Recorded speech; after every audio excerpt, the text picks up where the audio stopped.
Hi guys, so welcome back to this next video. So I'm going to discuss question number 4 now, and this is also a very simple question. This was discussed in class, at least for section E, it was discussed in class. So let's quickly go and start discussing this question. Okay, so basically what the question says is that we have a cost pool of overheads. So this is given. These are the overheads which are given. Then the budgeted overheads are given in lakhs and budgeted volume is given. So what is budgeted overhead and budgeted volume? Budgeted is a budget is made before even the production starts. Okay, so just to find out whether my production would be like, is it viable to produce? So that's why budgets are created. So budgeted overhead is created even before production starts, and I estimate that okay, during the production process I'll use 2200 units of material and I'll incur cost of 11,60,000. Now to figure that out, what we do is we directly divide this divided by budgeted volume and find the rate. So I'll get to that. So that part is given. Now second question is that the company has produced a batch of 5200 components, material cost 2,60,000, labor cost 4,90,000. So these are direct costs which are already given to me. These are all indirect cost or overhead costs which are given. So I have to allocate these on the basis of activity based costing and find out the rate per unit. And then this is the entire batch of 5200 units which is given to me. So for this one, I just take the direct labor and direct material first. So direct labor and direct material is 2,60,000, 4,90,000, and I get that cost. Simple, done. Next is my overhead allocation. So for the overhead allocation, there is two steps. Firstly, you have to determine the cost driver, which is already given to you in this case. Now, once the cost driver is given to you, you just allocate the cost driver on the cost and find out the rate, cost driver rate. So that's the first step. Traditional costing, not traditional costing, sorry. So cost driver rate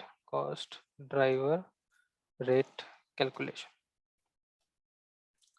Cost driver rate calculation. So the the cost driver, I'm sorry, the cost is given, the cost driver is given, and the amount I've taken, I've just multiplied it with 1 lakh. So it was given in lakhs, I've multiplied it with 1 lakhs, and then budgeted volume I've taken over here on the basis of the volume given, and I found out the rate. Okay, and I've rounded off to 2 decimal places over here. Then what I did was I used this same rate which was given over here in this column, and I multiplied. I had already taken direct labor. Now I multiplied that with the number of units of material that has been used, which is given over here, and just multiply this with this, and we will find this one. Okay. Then you sum this up and find the total overhead cost. Total overhead cost plus direct cost will get the total cost that has been used, and the total cost, if per unit is required, you can calculate over here. Now, one point of warning is that even though the question is very simple, what sometimes teachers do is that just to mess with us, they change the order of these things. So like here it was directly rate was calculated, and the same things like material order, material procurement, material movement, material handling cost. So it's that way given.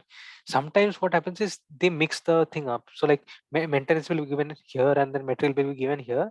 So in the while doing it quickly during the test, just make sure that it's in the same order. Okay, otherwise you'll get the rate mixed up and you'll get an error in that. So that was a piece of warning that I have already faced before in similar questions. So that's why I wanted to bring that up.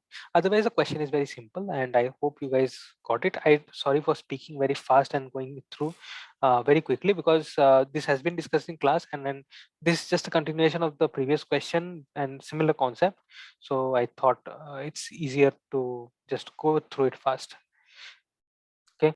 So thank you for watching this part as well, and I hope you guys are watching all the videos, and subscribe and yeah, leave comments down below of the topics that you want. We'll try and arrange other people as well who can come and give topics. So like even for microeconomics or for media entertainment or media society or CCC for that matter, if people want to come and take any classes, they're always free to like contribute to this channel. That is why the mainly channel is created. So thank you for watching, and best of luck for the costing exam tomorrow. And yeah, thanks.